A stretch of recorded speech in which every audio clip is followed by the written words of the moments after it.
Hey guys, good morning to another edition of a Good Morning Cup of Joe. We changed the name a little bit.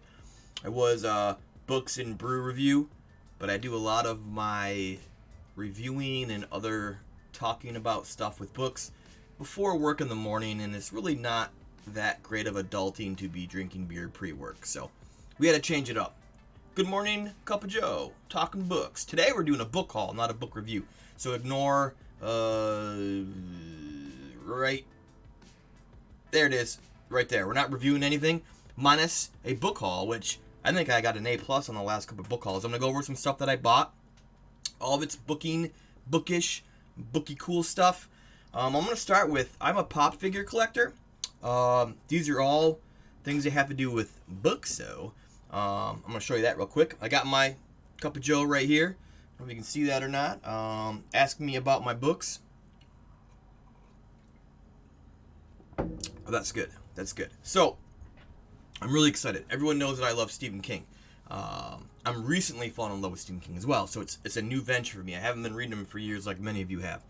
So I was able to grab a awesome Stephen King pop. I don't open most of my pop figures.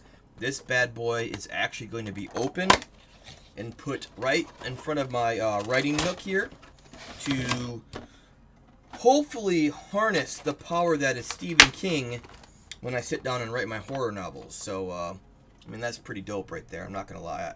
I'm excited. Like I said, I don't usually open them, but I feel if Stephen King is watching over me, that maybe I can somehow tap into the universe of his powers, right? On top of that, I got a special edition Stephen King, all bloody with an axe in his hand. Also, one that I probably shouldn't be opening. It is a Barnes & Noble's exclusive version, but I'm going to keep the box in good shape. But I want to have two Stephen Kings next to me, because, I mean, how freaking cool is that, dude? Look at all that blood on his face. I'm due to read a new Stephen King pretty soon. He's got a new book coming out in a couple months, actually. I think it drops in November. Couldn't tell you the name of it. I just looked it up not that long ago. I probably should have looked that up when I was getting ready for this book haul. But, you know, I wing these things. I don't rehearse them. I haven't read If It Bleeds yet. I'm not a big fan of short story books, so I haven't picked that one up yet. Finally, I'm a huge fan of Stephen King's It. So this is the movie version of Pennywise, but it works. It's his human meltdown version. I've never seen the movies. I'm going to open this one too. I'm pretty sure this one's not going to be worth anything. So I'm not too worried about keeping the box in good shape for this one either, but I've just been so obsessed with Stephen King lately, I couldn't pass these guys up. I told myself I wasn't going to buy any more pop figures. That was the goal, but that didn't really last very long once I saw these dudes. So, yeah, I was pretty excited about that. So let's talk about the book hauls, the actual books that I bought. Two friends of mine, and I will give a shout out to them because one of them was like, "You never shout me out, and I'm the one that always tells you about these great books." That dude's name is Noah. He slaps. He's a cool dude, no cap. He told me I need to check out Lovecraft Country, so I picked this one up. I love that cover art too. Look at that, it's gorgeous. Got that like 60s, 70s feel by Matt Ruff. I've never heard of Matt Ruff. I do know that, as you can see on the book cover, there's soon to be an HBO series. It's already out. People have been telling me the show is really, really good. And then my other friend was also talking this thing up. Like, she was like, "You gotta check this out." And they're the ones that told me about The Fisherman. And they weren't wrong about that one. That one was phenomenal. So I'm excited to break into this book. This might be my next read. I'm not 100% sure. I don't know yet. I got a lot of good books, so I got to figure out my order of what I want to read. Next up, I got Uncorrected Proof. I've never read James Murray or Darren Wearmouth. They're the best-selling authors of Awakened. This is an Awakened novel. It's called Obliteration. It looks like it's going to be some kind of cosmic horror sci-fi type thing. It's definitely not the first in the series, so I'm definitely jumping in a few books in. I've heard people talk about this series at my work. It does sound interesting. I like expanding my horizons a little bit. So I figured out, why not? It's free. It's, it was given us to work to read so that we could help sell it. And so I'm like, you know what? I'll check it out. I'll pick it up.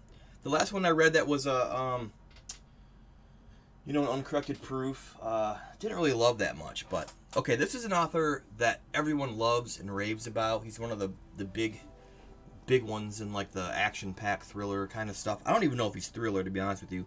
I think he's more action. I've never read C.J. Box. I pick up The Disappeared. It is a Joe Pickett novel. I know Joe Pickett's real popular. I'm pretty sure you don't have to read these in order, although if you do, it's obviously going to make a little bit more sense, but there should be like standalone books within a larger universe. I don't know. The last time I picked up an author that everyone loved like C.J. Box was David Baldacci, and I really did not care for the David Baldacci book that I read. I know that's hearsay. He's like one of those huge authors that, good old author J.L. Hickey saying that he doesn't care for him. It's not going to affect this guy's life in any way. So I don't feel bad saying I don't care. Some people, some authors, it does go down to just opinion. And I just didn't love David Baldacci. Yes, he's prolific. He's an amazing author. People buy him by the freaking boatloads, dude. Like, obviously, every book he sells is a bestseller. So I just couldn't, I don't know, it didn't hold my interest that well. So I'm hoping I like C.J. Box a little bit better, because I'll have a lot to read if I do. I'm not going to lie, the cover doesn't really, that doesn't look interesting to me. But I've just heard so many good things about him. It's about time I read one of his books. If not anything to help me with my job, to know more about books. I'm really excited about the next one. I have read Lisa Gardner in the past. I really, really liked the one that I read. I wish I could tell you what the name of it was. Right Behind You. I read Right Behind You, and I really enjoyed it. It was obviously she's a thriller author, and I read it during the lockdown, and it was one of my first reads, and I really got into that book. So I'm really excited to check out Look for Me, excuse me. I don't think she writes in a series format. I'm pretty sure they're all standalones. I could be mistaken on that, and if I am, I'd love for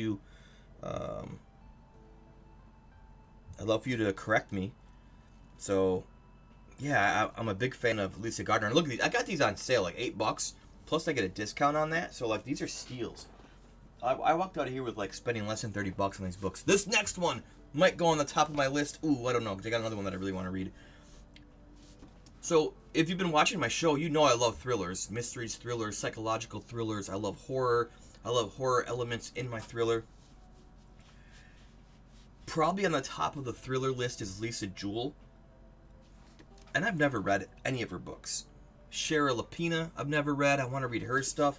Megan Miranda, I've never read. But I was able to snatch up Lisa Jewell's Watching You for like $6. And I'm really excited to read hers because, again, this is one of those names that I've never, ever even flipped open and read like a chapter of. And so I'm really excited to dig into her. What do you guys think about Lisa Jewell? What are your favorite Lisa Jewell books? Is this a decent one to start with? Should I have started with something else? I'm not going to lie, I picked it up just because it was there for a good price. And she's been on my radar for a super long time now. The last one I want to share with you in this book haul, one of my favorite authors. I picked up her first book in the Dark Wood. I've read most of her stuff, but not everything. Actually, I've probably read half of her books.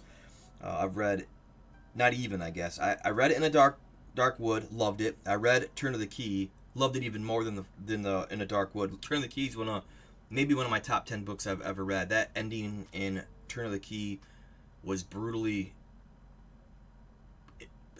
I don't even know what words to describe that ending. It was good. It was a hard one to read, but it was, man, it messed with my head for a while. I own Death of Mrs. Westaway, but I have not read that one yet. Lion Game and Cabin 10 I don't own and I haven't read those. But this is one by one. This just came out. This costed me the most. I should probably read it just based on the monetary value of what I spent on it. I mean, it wasn't super expensive. It's $27.99 for the hardcover. Again, I get a bit of a discount because I work almost 40 hours a week in a bookstore. Really like Ruth Ware. She's awesome on social media. She has actually replied to my Twitters and my tweets and stuff like that. Actually tagged me in her replies. I just think that's really cool when authors do that. I'm a big supporter of hers. She is pretty darn amazing. That's my book haul, guys. Went a little longer than I wanted. I was hoping to wrap this up in 8 minutes. It's now 10 minutes. But I wanted to throw in my cool pop figures because they're Stephen King. Yeah. So right now what I'm going to do is I'm going to end this stream. Thank you guys for watching. I would love to know your opinions on these authors and these books. If you have any other opinions on books I should be reading in the thriller, horror, mystery, I mean, honestly, it doesn't even have to be those. If there's just a book out there that you just think just has blown your mind, I would love to know what it is. I'm trying to expand my horizons. I tried reading Frederick Bachman not that long ago, his new one that just came out. I downloaded a sample of it. I just don't think I was in the mood for that type of book. It was really great writing, but I just couldn't get into it. So I got to finish up Whisper Man. That's my next review, is Whisper Man of Alex North. I'm about 60% of the way through the book.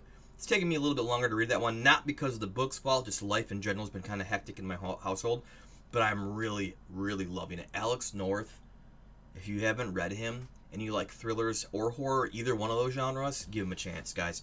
All right, I gotta end this. It's going on 11 minutes, way past my 8-minute, 10-minute mark. Appreciate you guys so much. I'm gonna give you 2 thumbs up because I appreciate you guys. Don't forget to subscribe if you like what you're seeing. Constructive criticism is always welcome. I got some writing to do before I go on with the rest of my day, so appreciate you guys so much for the support. Let's talk books. That was awkward. I won't do the double I thing next time.